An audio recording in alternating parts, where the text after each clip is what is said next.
Our next limite. talk is going to Nous allons commencer take a look at cette prochaine what you présentation. can do wrong. Va regarder, va jeter un œil à qu'est-ce qui peut mal se passer quand on utilise des primitives de cryptographie mais qu'on ne l'utilise pas tout à fait correctement. Et qu'est-ce qu'on peut faire pour éviter ça en faisant peut-être des preuves formelles. Donc pour vous en parler un peu plus, nous avons ici Florian et Lucas. Tonnerre d'applaudissements s'il vous plaît.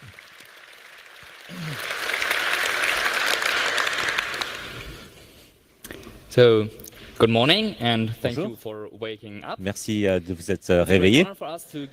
C'est un véritable honneur pour nous de pouvoir donner cette présentation ici, surtout juste après DJB et Tania. Et avant de commencer, je voudrais éclaircir quelques points ici qui ne seront pas forcément clairs dans cette présentation. La première, c'est on aime la sécurité qu'on peut prouver. Et l'autre, c'est que Daniel Goldbach est un cryptographe excellent et ce talk ne devrait pas dire le contraire. Alors, on va commencer par parler un peu de notre motivation ici. Qu'est-ce qu'on veut faire? On va parler des preuves de sécurité et ensuite on va montrer comment on peut les faire. Et ensuite, on va parler de choses un peu bizarres qui peuvent se passer quand on commence à essayer de prouver des aspects de sécurité. Alors, n'importe qui, du premier amateur au cryptographe le plus expérimenté, peut créer une crypto qu'il pourra casser lui-même, qu'il ne peut pas casser lui-même. Ça, c'est même pas dur. Cette citation de Bruce Schneier en dit un peu plus sur pourquoi est-ce qu'on veut pouvoir prouver la sécurité. Juste parce que vous regardez à votre propre système et que vous ne trouvez pas de faille, ça ne veut pas dire qu'il n'y a pas de faille. Et une preuve mathématique rigoureuse peut résoudre ce problème. Mais c'est pas si simple. Il faut que il faut bien se rendre compte des limites des systèmes de preuves qu'on peut utiliser. Je suis sûr que vous connaissez cet exemple, ce mode de chiffrement à bloc, par bloc. C'est un où vous prenez le texte en clair et vous le chiffrez chaque bloc un par un. Donc, c'est sûr dans le sens où chaque bloc a l'air aléatoire par rapport au texte en clair, mais à la fin, c'est pas forcément ce que vous vouliez faire. C'est pas forcément aussi sûr que ce que vous vouliez. Un exemple un petit peu plus compliqué, c'est le mode CBC, le chiffrement par bloc chaîné. Là, vous avez des blocs de texte chiffrés et des blocs de texte en clair. Et dans l'étape de déchiffrement, vous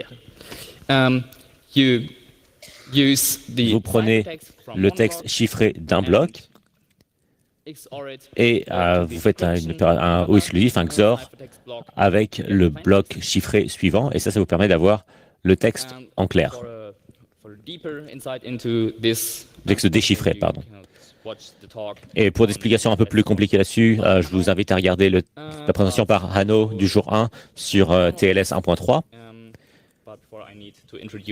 Et on ne va pas rentrer dans les détails ici, mais avant que je commence à parler de ce qu'on appelle les oracles, il faut que je commence par parler des oracles.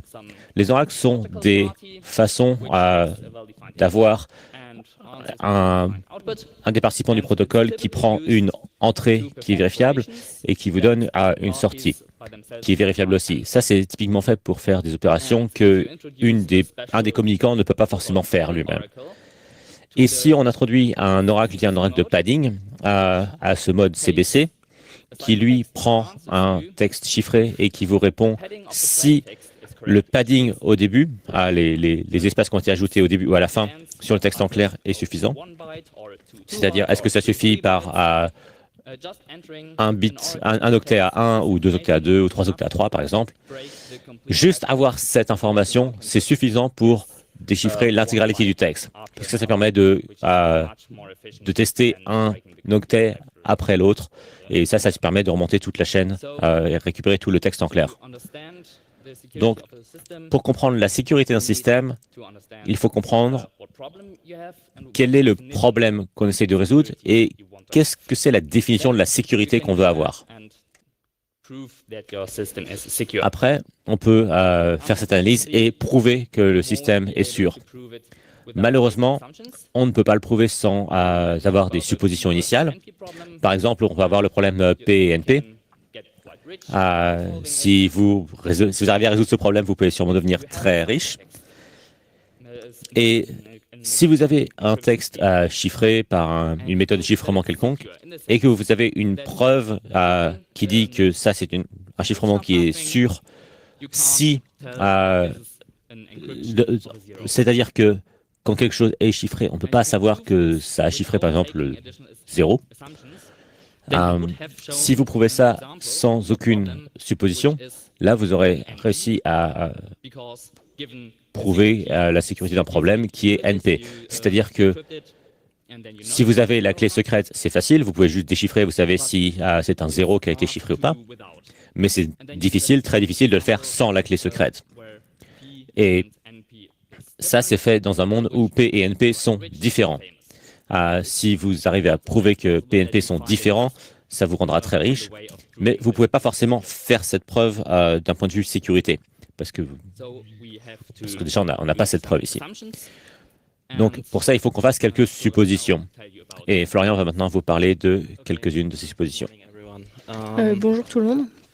Now, many of you may have seen RSA, Beaucoup d'entre vous doivent déjà connaître RSA.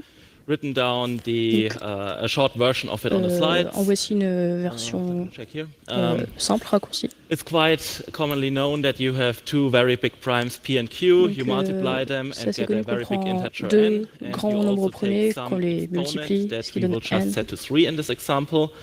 Et un autre exposant This is qui all you need est for a à 3 public dans cet key, and exemple. then there is some more complicated crée way la to clé compute the publique. secret key. Donc ensuite, And once you concernant la have these clé privée, values, encrypting stuff on is utilise as aussi cet simple as taking the exposant plain pour la text clé privée. and taking it to the power of e, so in our case Ensuite, 3, pour chiffrer, on and prend doing that un modulo n. message. Modulo, in case you don't remember, if you on do réalise division with l'exponentiation remainder, you throw à away the l'exposant quotient E, and keep the on remainder, and that's what we call a rapporte modulus. ça modulo n. So almost all examples that we will show will have some modulus in them. And in this case, encryption, as you see, it's not really Et complicated, donc, and comme vous decryption, pouvez voir, you le take the secret processus de key as chiffrement the n'est pas très exponent, compliqué. and for some Concernant le reasons déchiffrement, that we vous won't go into in prenez this talk, D en tant this actually qu'exposant, works out to give you back vous l'utilisez, the enfin, original vous plain mettez text. le chiffré à cette puissance et vous And rapportez ça there modulo is n this common également. misconception that RSA is secure if factoring is secure. That's not y a really une- the case. The assumption that RSA uses is Il y a souvent une fausse impression qui est que RSA c'est sûr si le problème de faire factoriser des nombres est difficile, mais c'est pas vraiment vrai. En fait, on peut dire ça plus comme ça. Si c'est pas pratique, si je vous donne du texte chiffré et une clé qui n'est pas qui est complètement aléatoire, c'est difficile d'extraire le texte en clair. On peut penser que ça, c'est la même chose, de dire que RSA, c'est sûr si factoriser c'est sûr, mais en fait, c'est pas vraiment le cas. On peut se rendre compte que juste parce que c'est difficile d'extraire le texte en clair à partir de texte chiffré, ça ne veut pas dire qu'il y a des attaques possibles. Par exemple, si on n'est capable d'extraire la moitié du texte en clair, et que là, on se rend compte qu'il y a du texte ASCII qui dit on sait qu'on s'attend à avoir oui ou non en ASCII et que vous êtes capable de déchiffrer juste le premier octet, vous allez être capable de supposer quels sont les autres octets qui sont manquants. Il y a aussi des problèmes de chaînage. Par exemple, en RSA, si vous voulez chiffrer un petit nombre, vous prenez par exemple 23, vous prenez 23 puissance 3 modulo un très grand nombre. 23 puissance 3, c'est toujours un nombre très petit qui est plus petit que notre n ici. Et donc ici, vous avez juste en fait la valeur en cube qui est disponible quasiment en clair. Et il suffit de faire une racine cubique de ça et vous obtenez le texte en clair. Alors, vous pouvez vous dire non mais je ne vais pas chiffrer du texte en clair juste avec RSA directement. En fait, je vais utiliser un chiffrement hybride où je vais utiliser RSA pour négocier une clé symétrique et ensuite j'utilise ma clé symétrique pour chiffrer le texte parce que c'est beaucoup plus efficace de toute façon. Et de fait, c'est ce que vous feriez en vrai. Mais pensez-y un peu. Imaginons que vous utilisez des clés de 256 bits pour une version de AES, par exemple. et vous êtes un peu plus économe, vous utilisez seulement 124 bits pour votre clé RSA. Donc, oh non, pardon, 1024 bits de RSA. 256, c'est plus petit que 1024. Et ça veut dire que il faut vraiment faire attention parce que c'est un système déterministe.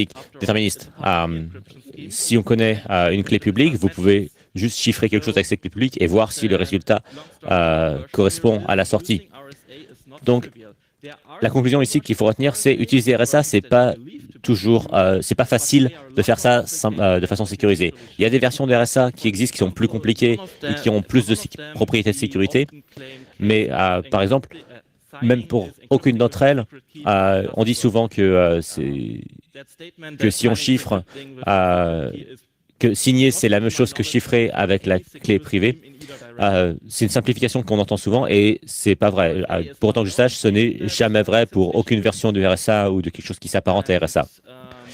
Alors, RSA, c'est pas le seul système qui a des problèmes. On peut regarder par exemple El-Gamal, qui est un très bon système de chiffrement. Mais si on ne fait pas attention ici, on peut assez facilement se retrouver à laisser fuir des octets un par un en clair. Et parfois, un seul octet peut suffire à tout dire. Imaginez des votes oui ou non. Si je laisse fuir un seul octet de ma réponse, on peut apprendre l'intégralité du vote, par exemple. Alors, il y a d'autres problèmes. Par exemple, si on prend une entrée aléatoire à partir d'un ensemble assez large, ça peut être difficile de deviner quelle était l'entrée à partir de la sortie. Mais si le set des entrées possibles est petit, dans ce cas-là, c'est assez facile de deviner quelle était l'entrée. Donc, on a souvent entendu des gens dire ça, et peut-être qu'ils le savaient, mais ce n'était pas forcément évident. Et le résultat en pratique, c'est qu'on se retrouve avec beaucoup de vulnérabilités un peu partout.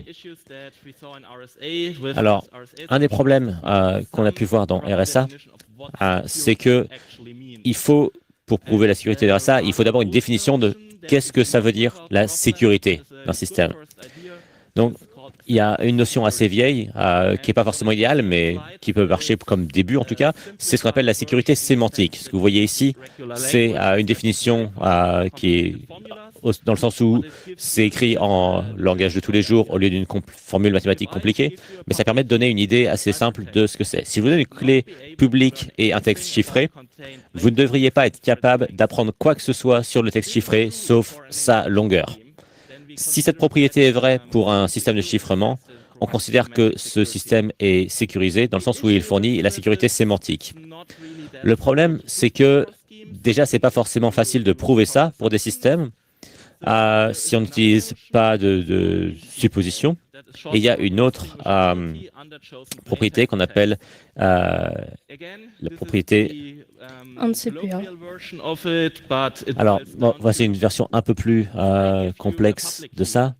Mais ça dit, si je vous donne une clé publique et que vous êtes l'attaquant et que maintenant vous avez la possibilité de choisir deux textes en clair qui peuvent être ce que vous voulez tant qu'ils ont la même longueur, vous me donnez les deux, j'en choisis un au hasard et je le chiffre avec la clé publique et je vous donne la version chiffrée. Vous ne devriez pas être capable de distinguer quel est le texte en clair qui a été chiffré, mieux qu'en choisissant au pif, au hasard. Bien sûr, il y a une chance sur deux que vous soyez capable de deviner le bon, ou il y a toujours une chance que vous puissiez deviner une clé privée au hasard, mais ça, ce n'est pas des modèles dont on s'inquiète. On s'inquiète de si vous êtes capable de deviner quelque chose. Alors, c'est assez compliqué de prouver que ces notions sont équivalentes, mais on peut prouver que si vous avez prouvé NCPA, vous avez prouvé la sécurité sémantique. Mais à nouveau, la sécurité sémantique, c'est juste un aspect de sécurité. Ce n'est pas forcément suffisant pour ce que vous voulez. On a parlé du mode CBC au départ, où quelqu'un était capable de déchiffrer l'intégralité du texte en utilisant un oracle de padding. CBC fournit une sécurité sémantique. C'est simplement que cette attaque d'oracle de padding ne fait pas partie de cette définition de sécurité sémantique et que, du coup, l'attaque est en dehors du modèle de sécurité qu'on a cherché à prouver. Donc, c'est très important de choisir un modèle de sécurité approprié pour le problème. Et on a des exemples dans lesquels ça peut se produire. Par exemple, il y en a un qui est très célèbre, dont on ne va pas reparler, et ça, c'est les attaques par canaux cachés. Si vous êtes capable d'apprendre la clé privée juste en regardant, par exemple, au trafic sur le réseau et en chronométrant ce trafic, le chiffrement peut être aussi fort que vous voulez, il ne va pas vous aider, puisque l'attaquant peut être capable de trouver la clé. Donc, c'est pour ça que implémenter de la cryptographie, c'est très difficile parce qu'il faut prendre en compte tous ces problèmes. De plus, c'est pas parce qu'un système est sûr par lui-même, ça ne veut pas dire qu'il est sûr si on le combine avec d'autres systèmes. Et trouver une définition de la sécurité, ça peut être un des problèmes les plus difficiles en cryptographie. Il y a des cas où c'est facile, parce qu'on a la sécurité, mais il y a des cas où c'est difficile de trouver une bonne définition de qu'est-ce que ça veut dire de sécuriser le chiffrement. Donc regardons maintenant comment est-ce qu'on peut faire des preuves de cette sécurité. Alors, dans des cas comme ça, on ne peut pas forcément faire des preuves qui n'ont pas de supposition, puisqu'on a ce problème du millénaire de PNP qu'ils en mettent. Du coup, il faut qu'on fasse des suppositions au départ. Donc, très souvent, on définit les problèmes sous forme de jeux dans lesquels on a un challenger, un participant qui a une forme de défi.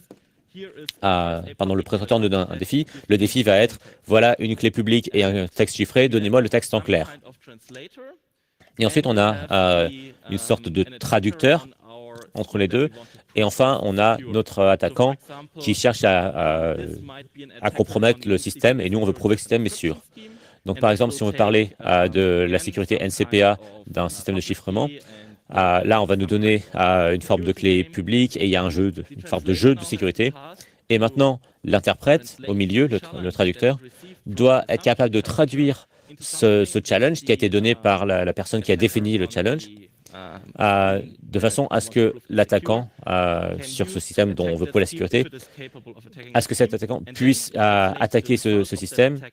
Et le traducteur doit ensuite traduire le résultat de cette attaque sous une forme que le challenger original pourra accepter comme quelque chose qui gagne le jeu.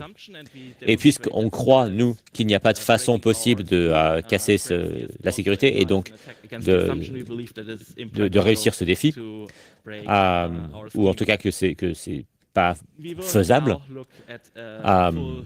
on ne devrait pas avoir de réponse venant du traducteur. Donc, on va regarder des exemples, peut-être ça deviendra un petit peu plus clair. Et on va regarder d'abord un système de chiffrement qui s'appelle El-Gamal, qui, pas comme RSA, lui, est sûr directement dès qu'on le déploie, mais pour certaines définitions de la sécurité. Donc, on commence aussi par deux grands nombres premiers, P et Q, mais eux, ils doivent avoir une propriété. P doit être 2Q plus 1. Donc, c'est ce qu'on appelle des nombres premiers sûrs. On ne va pas aller dans les propriétés mathématiques de ces nombres ici, mais il y a aussi quelque chose qu'on appelle le générateur, et ici on va choisir 4 parce que ça marche toujours.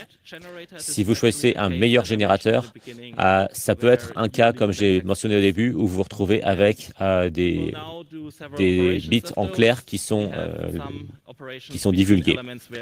Donc là maintenant on va devoir faire des opérations sur les éléments où on multiplie l'élément de base et on le prend modulo P, et on a aussi des exponents de l'exponentiation là-dedans, et on va faire une exponentiation à puissance Q et ensuite modulo... faire cette exponentiation, on se fait faire modulo Q. Je ne rentre pas dans les détails, mais si vous lisez le papier original et vous comprenez les propriétés mathématiques, ça a du sens. Et il y a des critères qui viennent définir si un nombre Q est sûr ou pas. On ne va pas aller là-dedans non plus. Alors, pour utiliser El-Gamal, on part du principe qu'on a P et Q. Ils n'ont même pas besoin d'être sûrs, ils peuvent même être standards. D'ailleurs, très souvent, ils sont standards, ils sont partagés. Et le générateur de clés, maintenant, va juste prendre un exponent aléatoire X et le prendre modulo Q. Et ça, c'est la clé secrète. Ensuite, il ou elle va prendre le générateur Chi et calculer Chi puissance X. Donc ça, c'est à nouveau modulo P. Et donc ce nombre ne sera pas absolument gigantesque. Et le résultat, c'est la clé publique. Donc on peut voir ici que G ou chi. G puissance x, c'est un nombre très très long et que du coup c'est difficile de récupérer G puissance x à partir de G puissance x modulo P. Donc ça nous fournit nos propriétés de sécurité. Le chiffrement est un peu plus compliqué, mais c'est aussi faisable.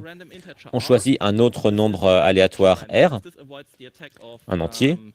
Et ça, là, on parle du coup d'un système d'attaque dans lequel on va chiffrer un texte en clair qu'on peut supposer et voir si ça correspond au texte chiffré qu'on a.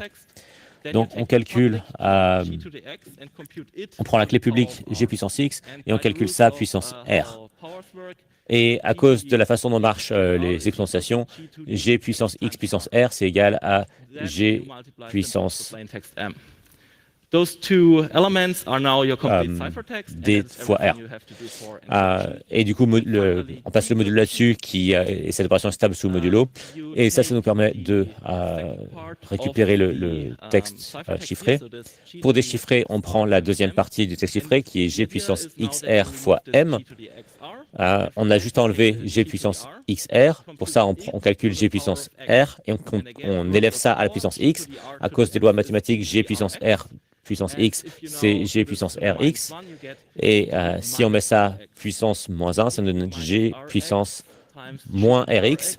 G puissance moins Rx fois G puissance Rx, c'est G puissance Rx moins Rx, c'est G puissance 0, c'est 1.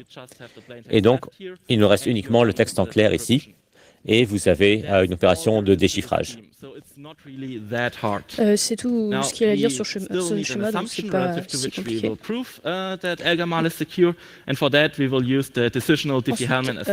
on utilise l'assomption qu'on appelle de Decisional Diffie-Hellman.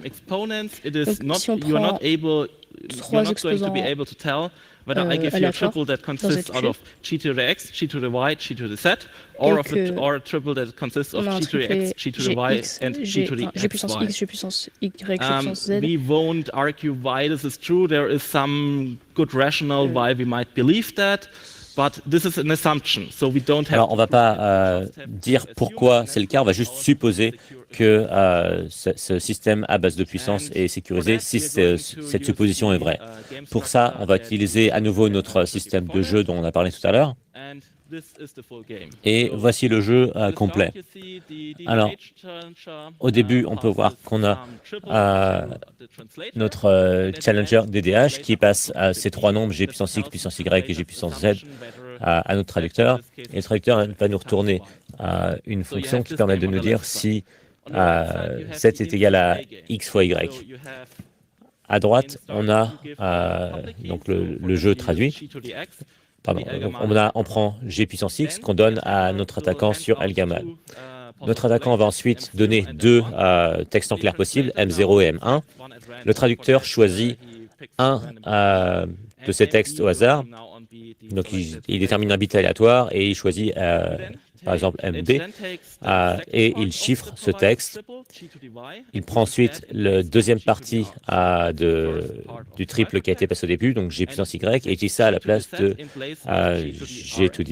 Gx. Donc ça nous donne G puissance Rx, c'est-à-dire la deuxième partie du texte chiffré, sauf pour la partie Rx. Et ça nous donne globalement la structure d'un texte chiffré El Gamal. Et ensuite, on laisse l'attaquant supposer quel était le texte chiffré, le texte en clair qui était choisi. L'attaquant peut faire absolument ce qu'il veut tant que ça ne prend pas un temps infini.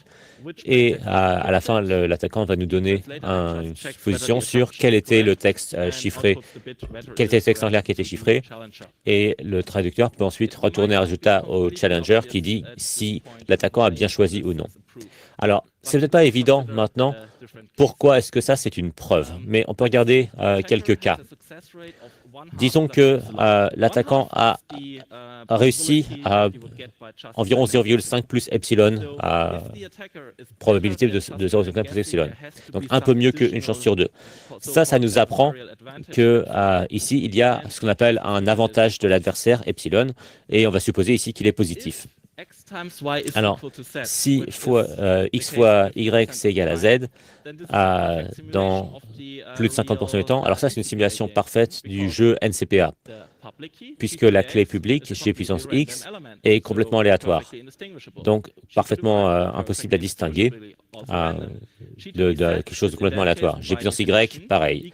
G puissance z, par définition, c'est g puissance x fois y, donc à nouveau une simulation parfaite.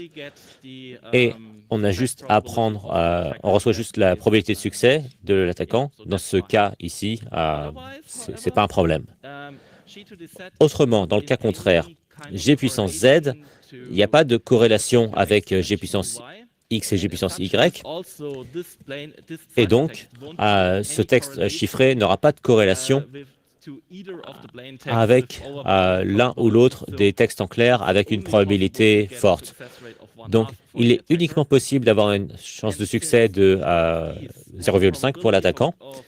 Et puisque ces deux choses ont une chance sur deux de se protéger, on a juste à calculer la moyenne de ces deux valeurs. Et la moyenne sera 0,5 plus la moitié de epsilon. Donc, si on a un attaquant contre la sécurité sémantique ou la sécurité NCPA de El Gamal, on l'a converti maintenant en une attaque contre la supposition DDH, et avec une chance de sécurité de 1,5 plus la moitié d'epsilon. Si epsilon n'est pas négligeable, donc, la définition de négligeable implique que la moitié d'epsilon n'est pas négligeable non plus. Et si on suppose que l'attaquant est capable d'attaquer DDH avec un avantage non négligeable, on peut conclure qu'il n'y a pas d'attaquant qui a un epsilon non négligeable. On peut conclure qu'il n'y a pas non plus d'attaquant avec un epsilon non négligeable contre NCPA et contre du coup la sécurité sémantique, puisque NCPA fournit la sécurité sémantique. Preuve complète. Alors, maintenant vous pouvez dire, mais qu'est-ce qu'on a appris là-dessus? On a juste remplacé une supposition que notre système de chiffrement est sûr par une autre supposition qui est un peu bizarre. Alors, déjà, cette supposition est un petit peu moins complexe. Alors, dans ce cas-là, la différence n'est pas très importante, mais voilà une image de l'ancienne version du Uncheck TLS. Et comme vous pouvez voir, vous voyez probablement rien du tout ici, puisque c'est trop compliqué pour le faire tenir sur cette diapo. Et ça, c'est justement ce que j'essaie de dire ici.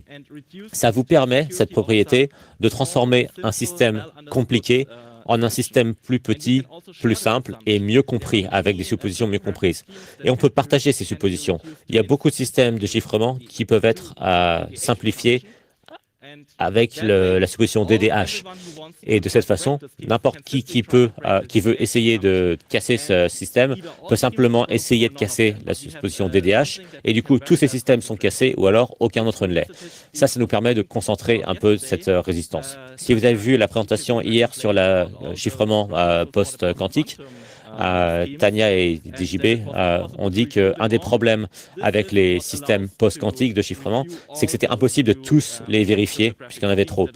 Ce genre de simplification permet de simplifier ces vérifications, puisqu'il suffit de vérifier quelques suppositions initiales, et ça nous permet de vérifier beaucoup de systèmes de chiffrement ensemble. Ça nous évite aussi des problèmes d'interaction bizarres si on a beaucoup de suppositions.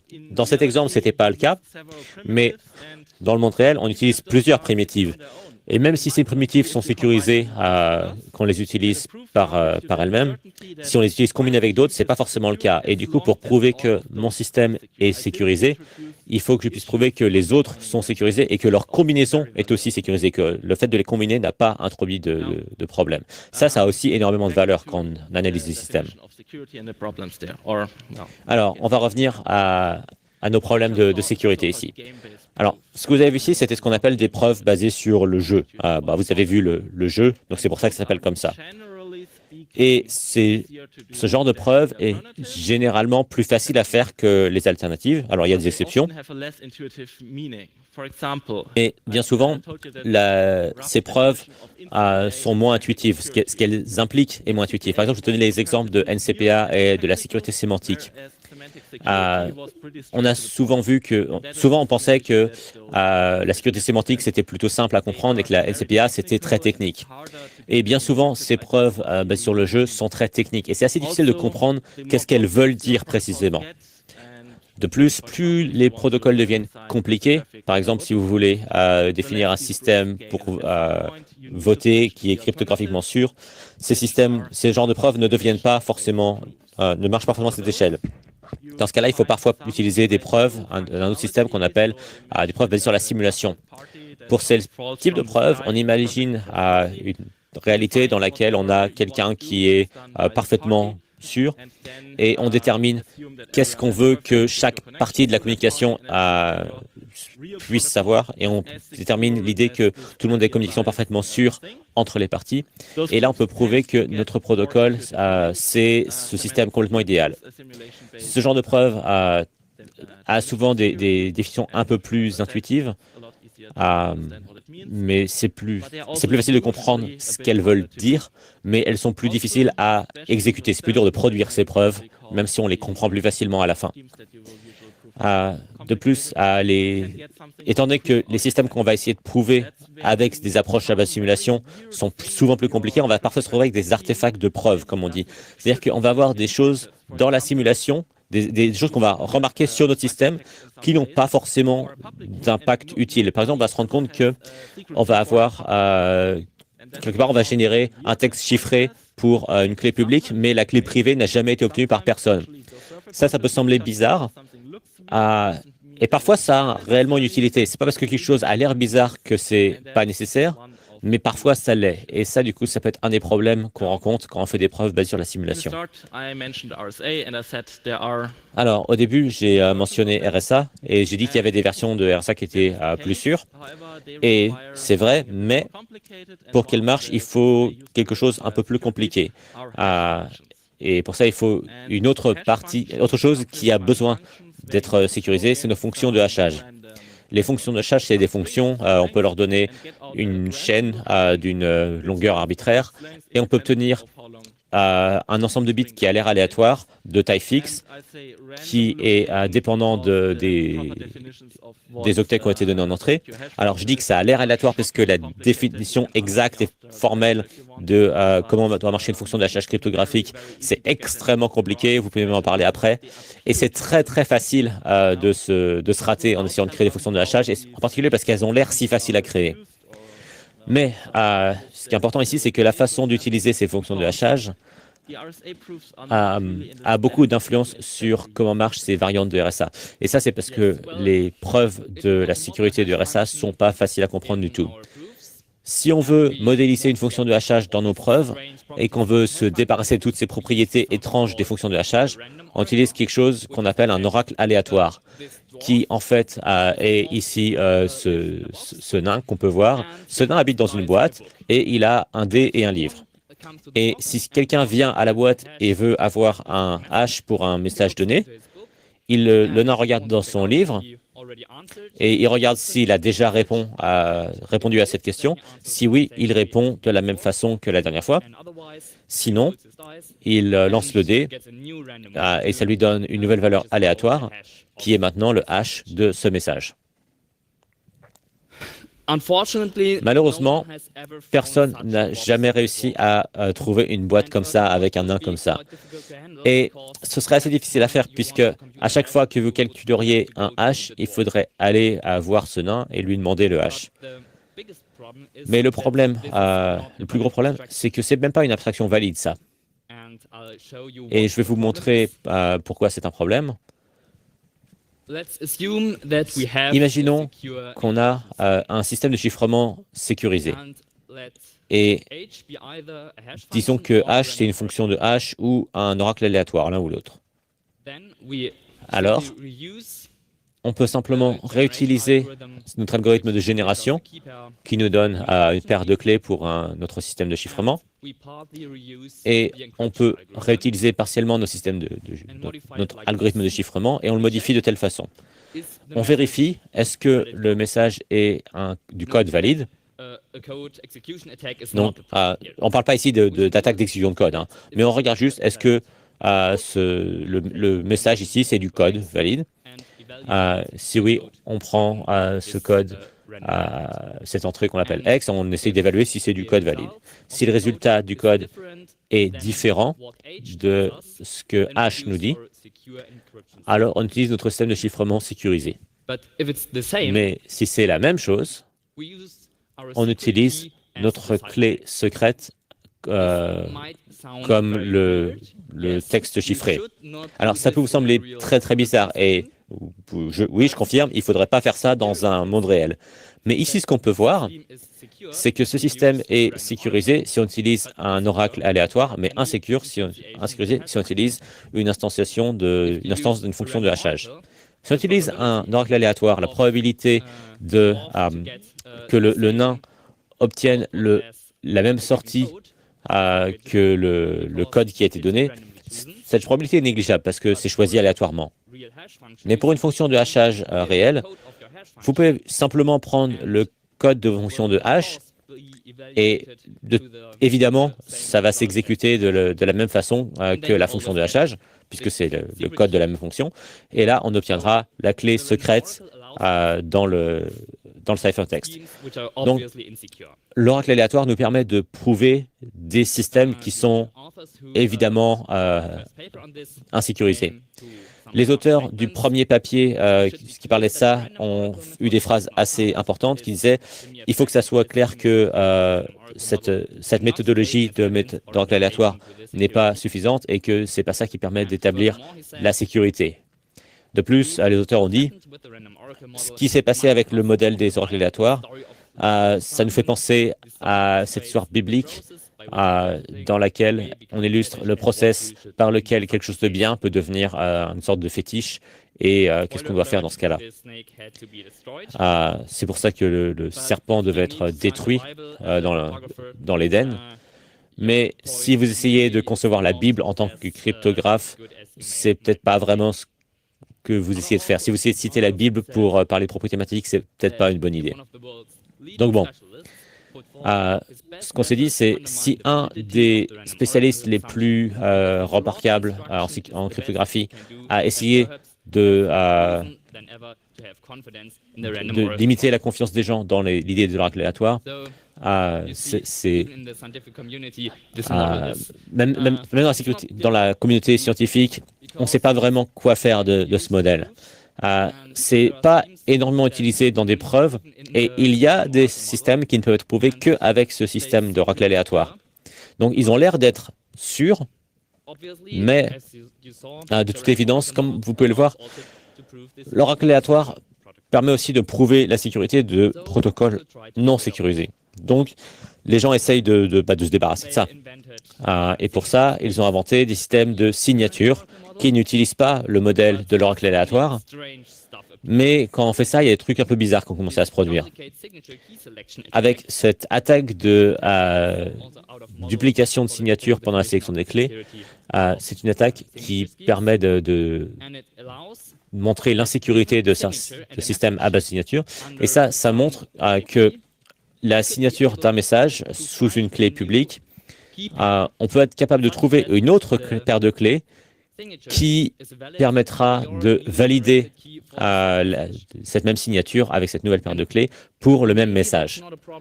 Et peut-être que ce n'est pas un problème pour votre utilisation particulière, mais c'est quelque chose dont il faut être conscient.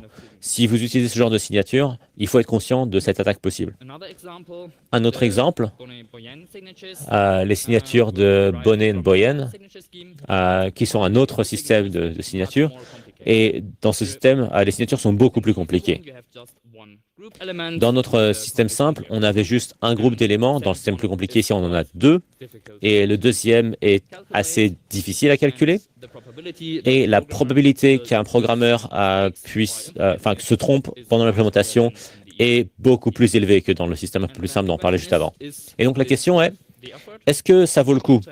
Est-ce qu'on veut avoir des systèmes qui sont sécurisés sans utiliser des modèles dont les preuves ne sont pas établies, ou est-ce qu'on va avoir des systèmes plus simples? Donc, vous avez peut-être remarqué qu'on commence à rentrer un peu plus dans la beauté de la folie des preuves. Et pour avancer là-dedans, on va vous donner un autre outil cryptographique qui s'appelle les systèmes d'engagement, commitment scheme en anglais. Ça fonctionne de cette façon. On a une partie, Alice, qui a un message M. Et elle veut dire à Bob qu'elle sait... elle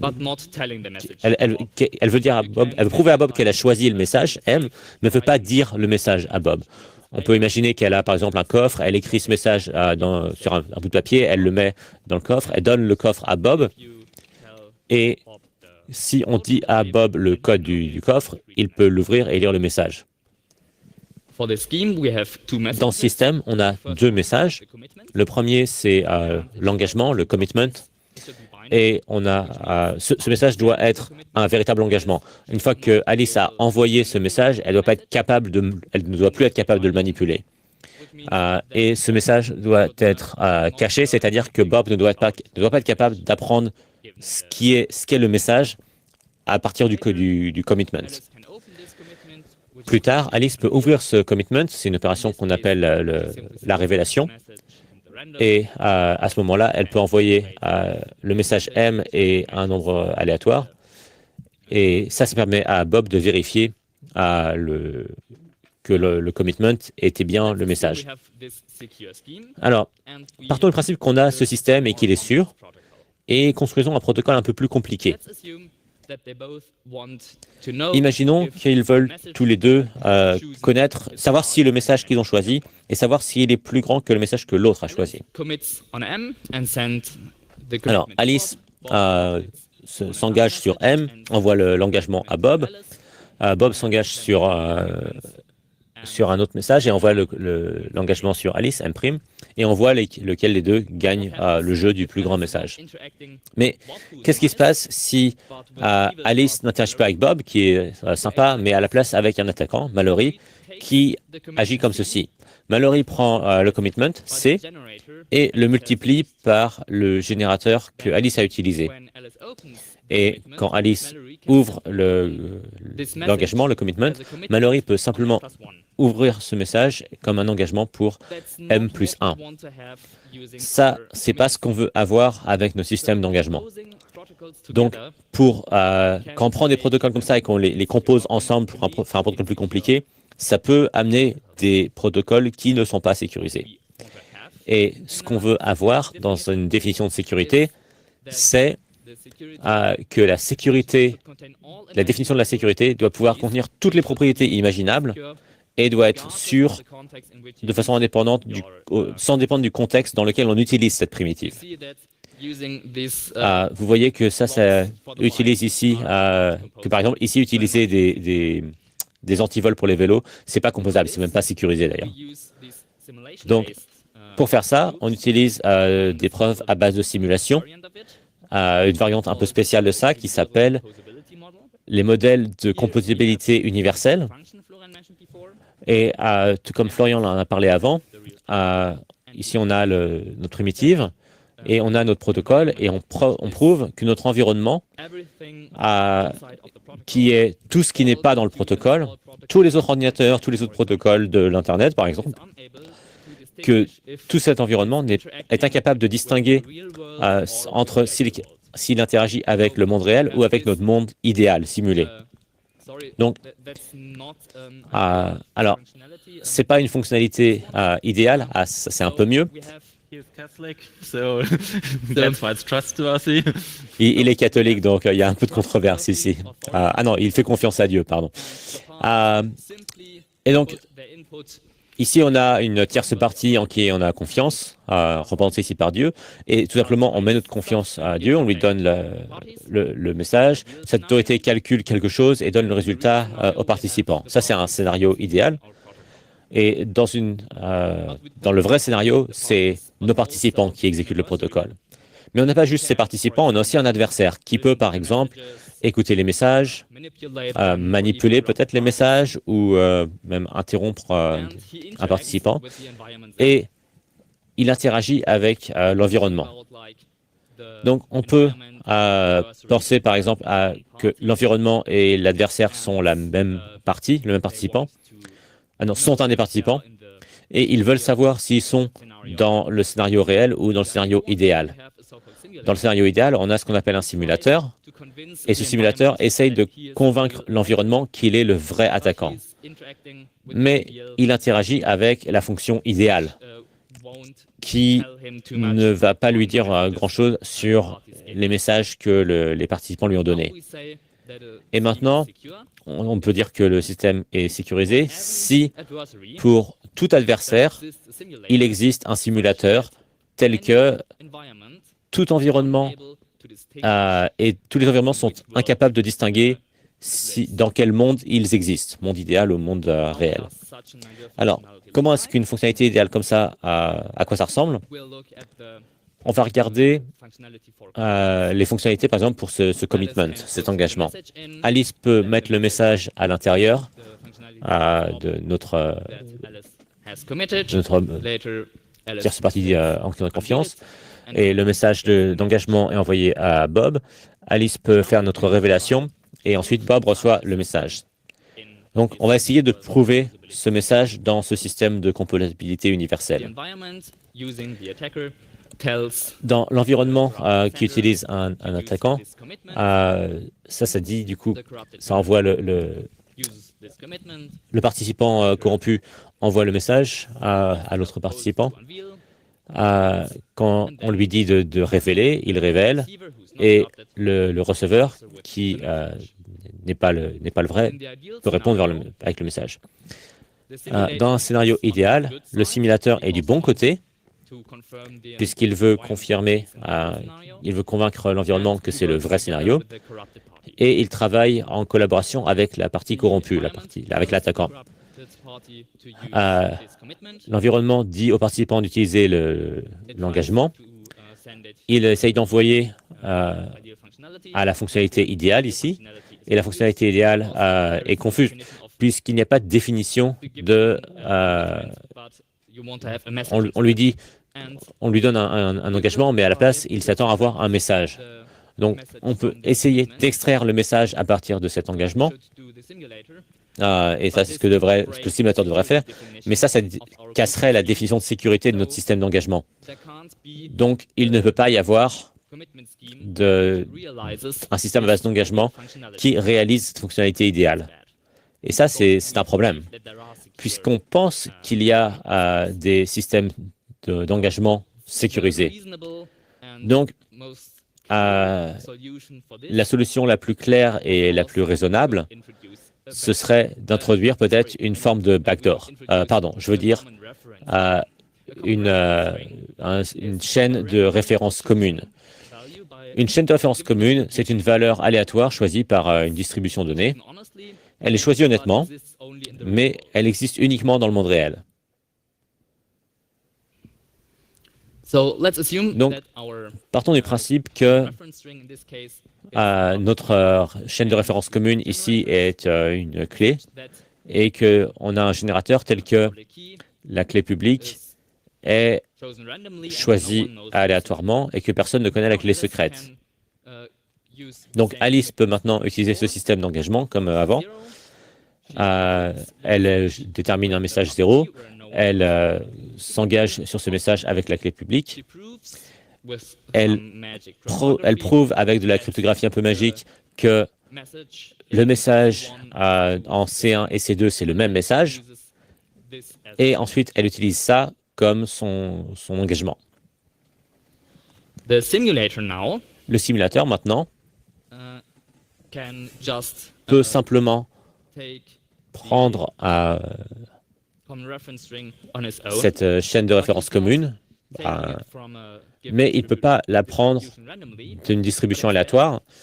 À la place, il va la prendre à partir d'un algorithme de génération de clés normal. Et donc, dans ce cas-là, il connaît la clé secrète. Et donc, il ne prend pas un nombre aléatoire, mais à la place, il les choisit de telle façon qu'il connaît X tel que G puissance X, c'est H. Et maintenant, il est capable d'extraire des bits du message à partir de l'engagement. Et il peut les mettre dans cette fonctionnalité idéale. Donc, en utilisant cette backdoor, chaîne de référence commune, ça nous permet de prouver la sécurité de ce système. Alors, peut-être que quand la NSA nous a donné CDRBG, ce n'était pas pour nous espionner, c'était simplement un outil pour prouver l'extractabilité de ces scénarios. Bon, ils voulaient probablement nous espionner, mais peut-être que non. Alors, comme on l'a dit, ces chaînes de référence communes, c'est globalement des backdoors. C'est très dur de convaincre les gens qu'elles sont générées honnêtement. Les systèmes les plus sophistiqués dans lesquels on voit des gens utiliser des chaînes de référence communes, c'est par exemple dans la cryptographie Ccash, et dans ce cas-là, il y a eu des efforts importants pour créer une chaîne de référence commune qui est probablement générée honnêtement. Mais bien sûr, c'est impossible de distinguer, et il faut mathématiquement que ce soit impossible de distinguer si c'est le cas ou non. Donc, il y a un lien, si vous regardez nos slides, vous regardez la vidéo sur ces propriétés-là. C'est très intéressant. Dans d'autres scénarios, vous pouvez peut-être vous en sortir en sortant des nombres de votre chapeau. Par exemple, vous pouvez dire à l'autre participant, ah non, moi je ne veux pas utiliser autre chose que ce genre de nombre. Par exemple, vous avez un système de commitment de Peterson dans lequel vous avez toujours besoin d'une forme de plausibilité sur les nombres utilisés dans votre algorithme. Et pour ça, ce qu'on peut faire à la place, c'est qu'on prend les éléments de notre nombre G et on le hash avec SHA-3 par exemple, et ça comme un élément de groupe. Et c'est plausible que ce genre d'approche soit sécurisé, mais c'est une autre forme de chaîne de référence commune. Donc, maintenant qu'on a dit tout ça, il est peut-être temps de conclure. Premièrement, et ça il faut le dire dans toutes les présentations sur la cryptographie, s'il vous plaît, ne créez pas votre propre système cryptographique. C'est très très probable que vous allez faire des erreurs. Il nous manque énormément de détails dans cette présentation. Et même si vous arrivez à implémenter un système d'une façon sécurisée pour quelques définitions de sécurité, ça ne veut pas dire que votre définition de la sécurité, c'est celle que vous voulez. De plus, la sécurité, c'est difficile. Et si vous en faites, s'il vous plaît, utilisez des preuves et soyez conscient des limites de ce que vous avez prouvé. Aussi, le modèle de l'oracle aléatoire, c'est peut-être un système, un cadre de preuve qui a des problèmes, mais il y a des systèmes qui ont été prouvés grâce à ce système. Donc, une heuristique comme celle-là, c'est mieux que rien. Donc, utilisez au moins ça. Et si vos preuves sont trop compliquées pour que d'autres gens puissent les lire, elles ne sont pas forcément si utiles que ça. Ça, c'est un gros problème avec les preuves générées par ordinateur, c'est qu'elles sont souvent si compliquées que souvent personne ne les lit. Et que du coup, on peut quand même avoir un argument qui dit qu'elles ne sont pas aussi convaincantes que ça, peut-être moins convaincantes que dès qu'ils utilisent un modèle d'oracle, parce que on ne peut pas les comprendre, un humain ne peut pas les comprendre. Et avec ça, on va passer aux questions. Merci pour votre attention.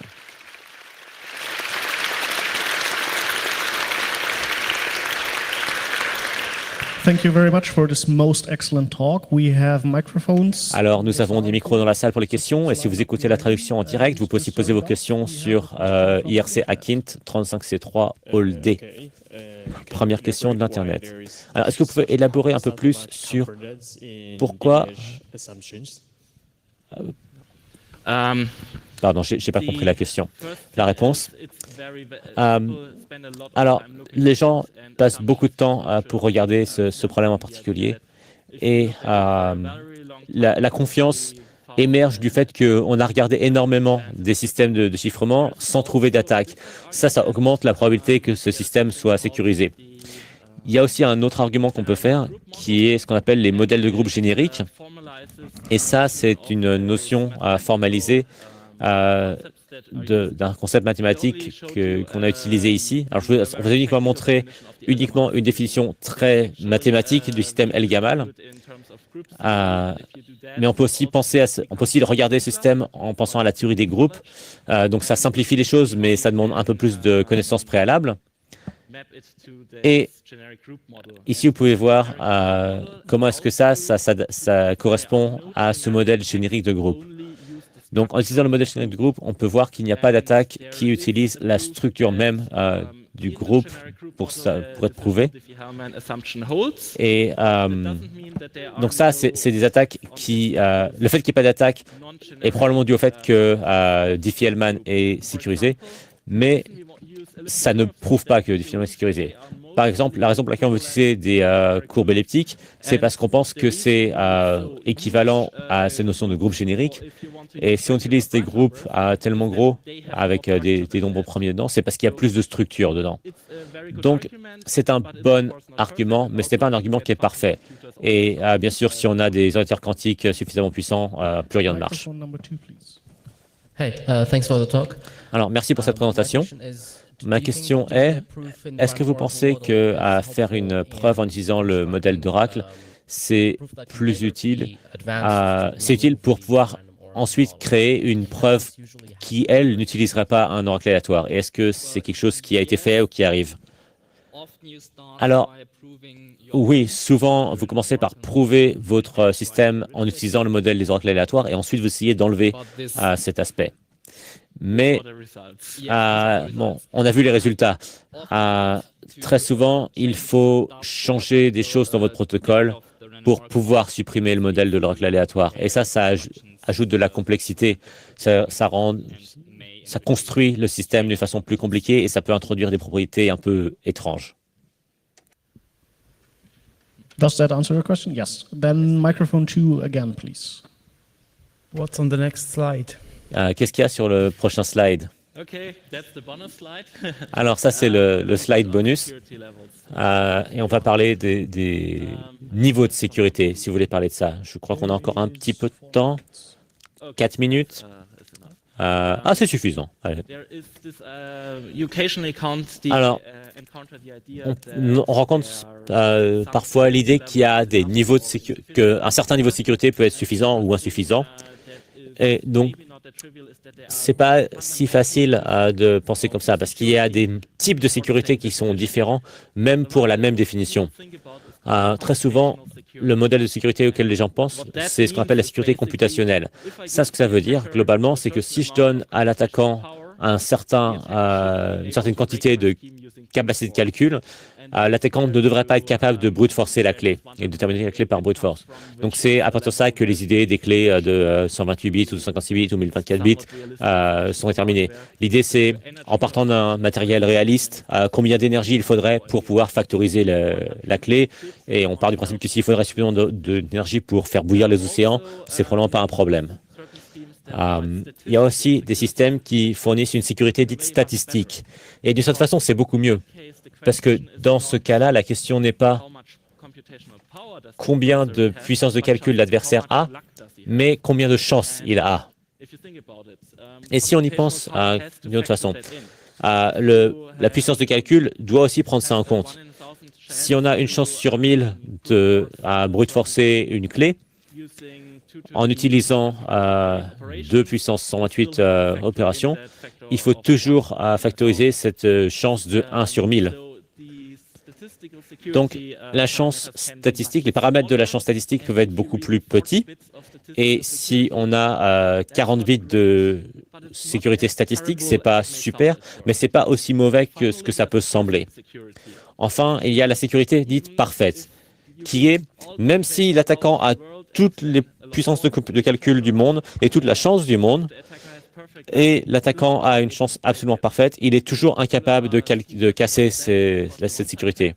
Le système le plus populaire là-dessus, c'est ce qu'on appelle les one-time pads, qui dit que pour tout plain text possible, il y a une clé qui va chiffrer la clé privée à la clé publique, qui va chiffrer le clair en texte chiffré. Donc, c'est pas forcément très pratique, mais c'est parfaitement sécurisé. Pas d'autres questions? Eh bien, dans ce cas, tonnerre d'applaudissements pour Lucas et Florian, s'il vous plaît.